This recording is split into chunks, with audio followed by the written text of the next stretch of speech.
Everybody knows Skechers. Everyone's dad or grandparents have slipped into a pair of Skechers at some point in your life. And I'm sure when you were growing up, your parents bought you Skechers since you probably couldn't afford the real deal. You wanted the authentic shoe, but you had to settle with Skechers because they're like $100 cheaper. So when I saw Skechers was making a skate shoe and has hired a pro skater to rep it, my curiosity was definitely piqued. And it's funny because Skechers making a skate shoe, it's like going into the Gap and hearing Wu-Tang Clan. It's like your head of HR taking you to the strip club. And it's like Marlboro sponsoring a lung health campaign.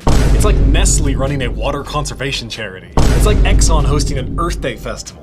It's like Shein launching a sustainability lecture. It's like Bud Light opening a sobriety retreat. It's weird, it's wrong, but also if it's done in the right way, it could be pretty sick. But being honest here, it's not a bad looking shoe. Honestly, the S branding flows pretty well. And if you didn't skate or know what an Adidas Samba looked like, you'd be like, wow, that's a pretty nice looking, shoe. But there's a difference between making an affordable shoe and making a cheap copy of something that's inherently worse. And that's kind of Skechers' bread and butter. It would bug me less if they made their own silhouettes, but they literally just make straight up copies of shoes that other companies, they've done all the heavy lifting to make it popular. Years and years of marketing efforts have gone into certain shoes to make them really popular. And then Skechers comes along and just attaches themselves like a suckerfish to that popularity while offering a worse shoe for cheaper to lure customers to them, which is fine. I mean, affordable shoes are very necessary, but Skechers quality isn't great. And I know you're like, dude, come on, it's just Skechers. They're literally the third largest footwear company in the entire world. They could make better products, but skating isn't about how something looks, it's about why it exists and how it is built. So every culture has some level of gatekeeping. It's not just to keep people out, but it's to keep the thing they love from getting stripped down, copied, and sold back to the people who made it from these outside forces that have no value in the actual thing. So when brands skip all of the hard work and just go straight to the money, people tend to notice. I think a little gatekeeping is definitely necessary, to be honest, like take your lumps, earn your stripes. But what I bet you did not know is that Skechers actually had a skate team in the late 90s when skating was arguably at its most popular point. Big surprise, they dip their toes in when it's really popular and doing well. They even ran ads in Thrasher and Trans World, and even Louis Barletta skated for them, which is crazy. But as skating tapered off, so did Skechers. They were not willing to bear the hard times, which at Skechers size, they definitely could. So now, especially after the COVID skating boom, many of the independently owned brands have come and gone, and the space is dominated by the big guys like Nike, Adidas, New Balance, even Asics is getting in the game. So Skechers re-entering the skate space does make sense from a business standpoint. They are the third largest footwear company in the world,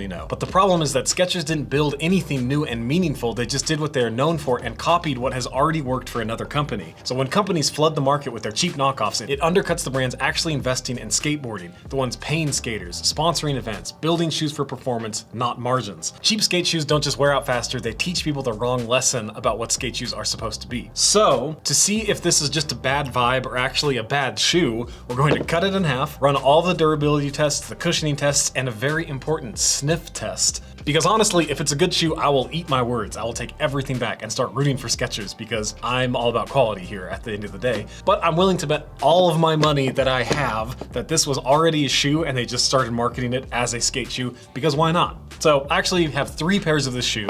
One for me, because I want to walk around in it. I can't skate yet because my ankle is still healing from my break. And one for Mike, who you might know from the skate and culture platform Village Psychic. If you don't know Village Psychic, definitely go give them a follow. They're like journalists for the skate world. I've actually gotten a ton of background research from the interviews they do with industry people. I'm jealous because they made one of the coolest colorways of the Tiago 1010 shoe, so go cop that if it's still around. How do we make a colorway? We already have one colorway, I guess, with Warsaw. Companies, hit me up. I have crazy ideas for colorways. But I also bought a 3rd pair for the homie next door, Oliver, to have him skate it and see what he thinks of these shoes. And thanks to Rose Anvil for sponsoring this video, because a lot of people don't know the way that we got so much information and expertise with leather is by making handmade leather goods for the last almost 10 years now. And I think we make some of the highest quality leather goods. They're all handmade here in the shop. Our wallets are hand sewn, no sewing machines, 2 needles, 1 thread, saddle stitching these together. Our micro adjust belts allow you to split that gap between the one hole that's too loose, the one hole that's too tight. You want that Goldilocks zone. Kilties have been really popular. People love getting these little kilties because we have a lot of different color options. It protects your investment in the boots that sometimes like $600, $700. Check them out below. We hand make them all here in the shop. It's what I love doing most. I love designing the products and it's what's made this channel possible. So check them out below and thanks for considering checking out our handmade leather goods. So, what are these shoes? The brand is Skechers, the style is the Hotshot, the weight is 12.6 ounces, the price is $70, but they always seem to be on sale for around $40. They're made in Vietnam and the positioning says, step out in street-ready style and comfort in Skechers Hotshot. This Court and Classics design features a canvas and suede overlay upper with a lace-up front, contrast S quarter logo and heel detail, plus our signature Skechers air-cooled memory foam cushioned insole. Skechers air-cooled memory foam. Skechers air-cooled memory foam can provide pressure relief, instant comfort, and breathability. That is a lot of Skechers air-cooled memory foam in one go. And I have to add, these only seem to be promoted as skate shoes on Instagram via Kelvin Heffler's account. You go to Skechers website and try to find skate shoes. Good luck. Also, there's like 200 different versions of these. Buyer beware right away. You can't say, I want a skate shoe, because Skechers website doesn't take you there. It sucks. Right away, I have one issue with the shoe, the overpowering glue smell that has not dissipated over the 2 months of having these.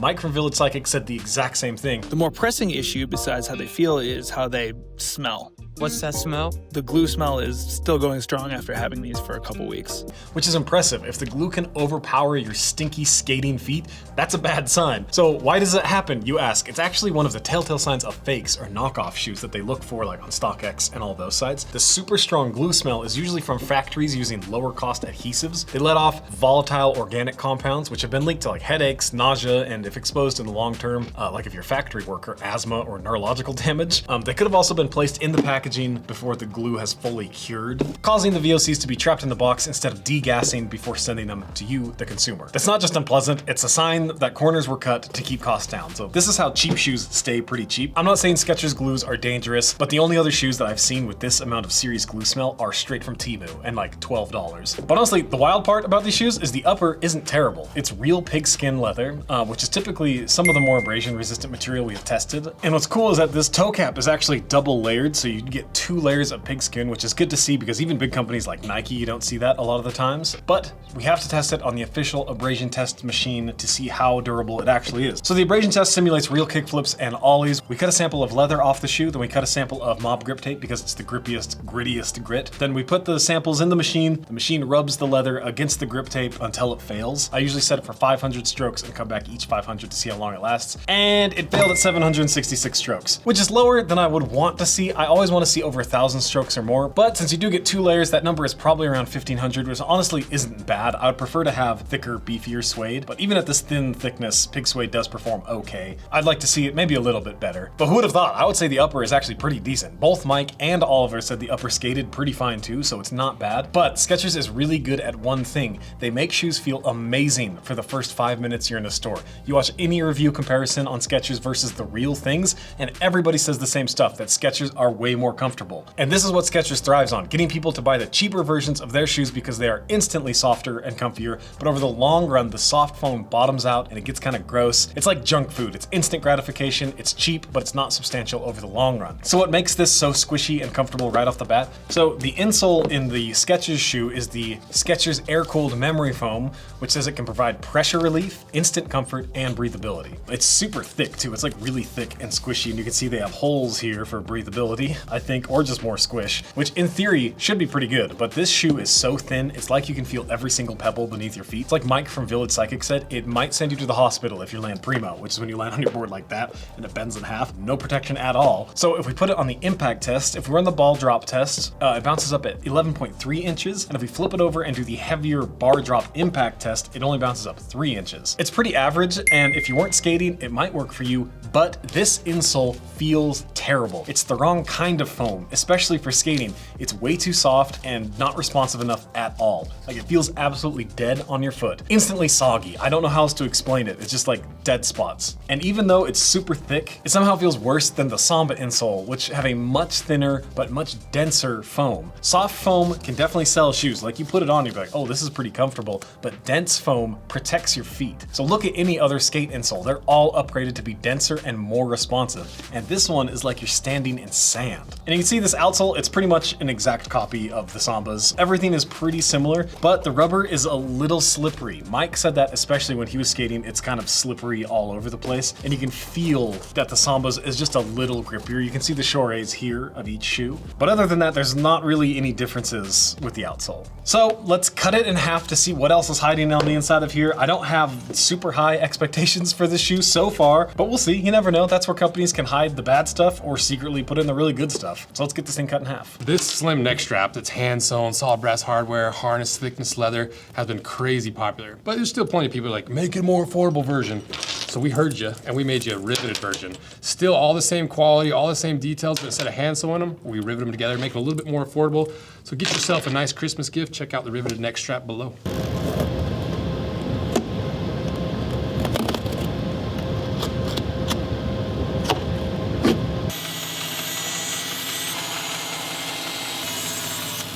All right, so we got it cut in half 4 different ways. We filleted everything off of this shoe. Make sure to like, comment, and subscribe. It's the things you can do to help us out when we're buying like $500 worth of shoes every single week, dissecting them, talking mad so you can see what shoes you can actually buy and what shoes you should stay away from. So with all of that said, let's see what's inside.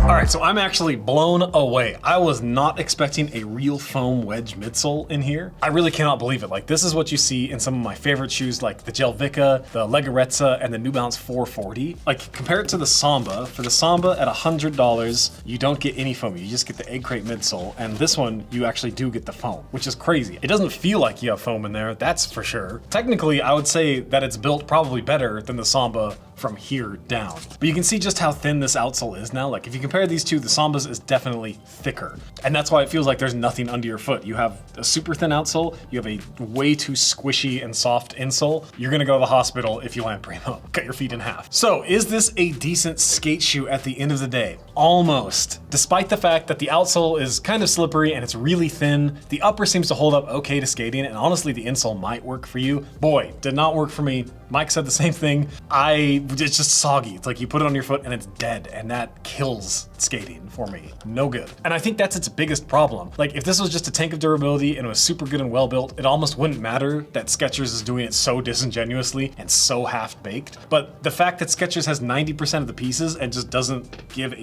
about skating is like, yeah, we have this shoe, let's just hire a skateboarder and sell it as a skate shoe, even though it's not exactly what people would want. It's a shoe and you can skate in it. Technically, you could skate in any shoe if you really wanted to. It's like if you gave me a box of bones and said, build a skeleton. I'd put it in the right shape, maybe. I might even get pretty close to everything being right, but there's no way it's going to be correct compared to like a real archaeologist skeleton. And then you sell my crappy skeleton to someone who also doesn't quite understand what a real skeleton should look like, because the real archaeologist charges more, because they know what they're doing and it's correct. And then it just kind of continues to perpetuate the misinformation. It's like people who don't quite know go for the cheaper one. Meanwhile, the people who are building the real skeletons are getting shafted and hosed and no money because they're getting undercut by cheaper, worse, crappier skeletons. That's what Skechers is doing with these shoes. Shoes like this, they don't grow skating, they just dilute it. They take the money away from the people who are doing it correctly and just take it for themselves. It's so close. Like, think how sick this would actually be if Skechers did it the authentic way and leaned into it again. They make an actual skate team. They give back to the skate community. I think that would be cool. It's so like anti-cool, it's cool again. It's kind of like Frog skateboards, but it's Skechers. It's like you could get a team, it's just a bunch of older dudes and it's like, yeah, we're old. Yeah, we ride Skechers. Yeah, our feet hurt. You. Skechers, hire me as a consultant and we could turn this thing around and do great things. Currently, it's almost so inauthentic and so disingenuous and so whack, it almost comes back around to being cool because it's like, what are you skating? Skechers. You're like, what? You're skating Skechers? But it's just not done well enough. 90% of the way there. You need 10% more and you need to do it a little better to give this a pass in my book. So let me know if you've ever skated any Skechers shoes or any of the other Skechers shoes they're selling as skate shoes, because they might work for you. I don't know how they would. I feel like they're just gonna fall apart and hurt your feet. All right, anyways, rant over. I'm all worked up. Let me know what other shoes we should do or any other companies that are making like crazy skate shoes. Like I know there's like, is Eric Ellentine was wearing like Anta or Li Ning skate shoes that looked crazy. So I'd love to cut open weird skate shoes. So let me know what you guys want to see and just do a little better, Skechers. That's all I gotta say. So anyways, I'm out.